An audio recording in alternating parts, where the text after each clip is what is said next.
14 जून और आप सब हैं मेरे साथ इस वक्त ZDTV न्यूज पर, जहां खबरों का सिलसिला रोज शाम 5 बजे लेकर के आती हूं मैं रश्मि नेगी बेस्ट। और आप सभी का स्वागत है हमारे चैनल में। अपने गांव, कस्बों और शहरों की खबर अगर जानना चाहते हैं तो जान ले, हम हैं आपके फोन के भीतर। जी हां, खबरें अब आपके आसपास ही मौजूद हैं, तो तुरंत सब्सक्राइब करें हमारे YouTube चैनल ZDTV न्यूज, जहां सच आपका हक। और आप जिस जगह से हमारा न्यूज बुलेटिन सुन पा रहे हैं, अपने शहर, गांव का नाम नीचे कमेंट सेक्शन में जरूर बताएं। देश विदेश की खबरों का हाल जानेंगे आप मेरे साथ। और फिलहाल न्यूज हेडलाइन। गृह मंत्री अमित शाह दिल्ली में कोरोना संकट पर उपराज्यपाल और मुख्यमंत्री के साथ विचार विमर्श करेंगे। कोरोना वायरस के नए लक्षणों में सूंघने और स्वाद की क्षमता खत्म होने को शामिल किया गया।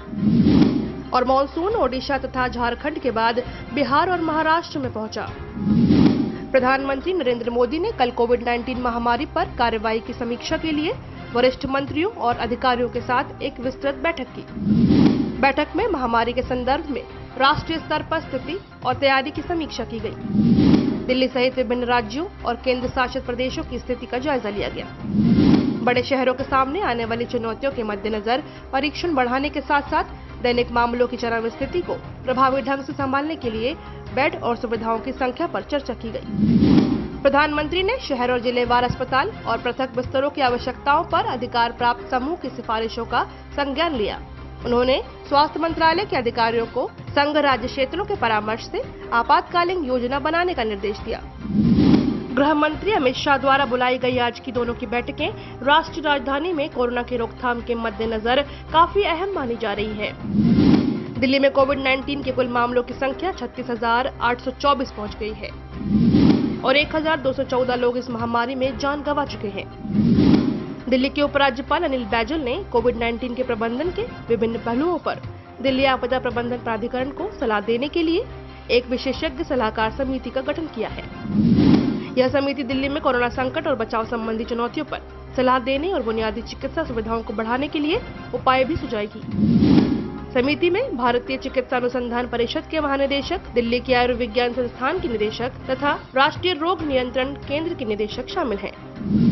स्वास्थ्य और परिवार कल्याण मंत्रालय ने कोविड-19 के उपचार के लिए नए दिशा निर्देश जारी किए हैं। सूंघने और स्वाद की क्षमता खत्म होने को कोरोना वायरस संक्रमण के नए लक्षणों में शामिल किया गया है। स्वास्थ्य मंत्रालय ने सुझाव दिया है कि दवा रेमडेसिविर, कॉन्वोसेलेंट, प्लाज्मा थेरेपी और हाइड्रोक्सीक्लोरोक्विन का इस्तेमाल कोविड-19 के मरीजों की स्थिति को देखते हुए ही की जाना चाहिए। मंत्रालय ने सलाह दी है कि रेमडेसिविर उन रोगियों को दी जा सकती है जो संक्रमण के मध्यम स्तर में है और ऑक्सीजन पर है।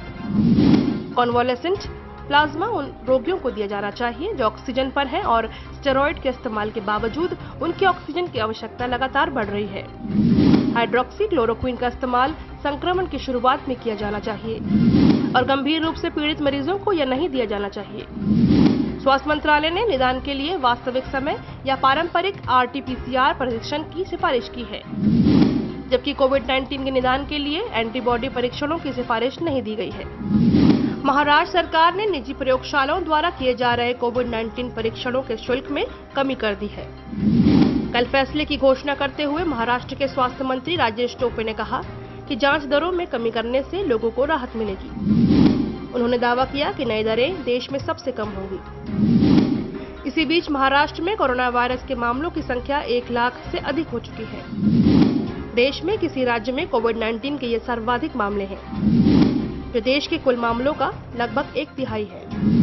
उत्तर प्रदेश में मुख्यमंत्री योगी आदित्यनाथ की सरकार राज्य में श्रमिकों और प्रवासी कामगारों के हित में हर संभव उपाय कर रही है।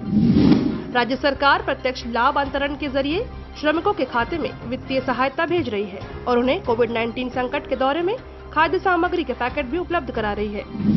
लगभग 35 लाख प्रवासी कामगार राज्य में वापस लौट चुके हैं।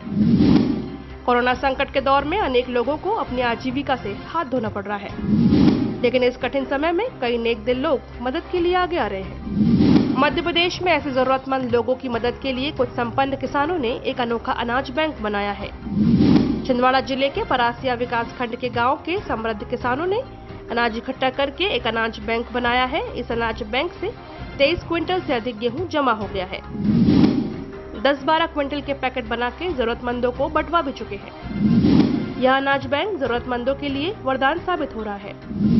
दक्षिण पश्चिम मानसून ओडिशा और झारखंड के बाद महाराष्ट्र और बिहार में भी पहुंच चुका है। महाराष्ट्र में मुंबई सहित कई भागों में मानसून की वर्षा हुई।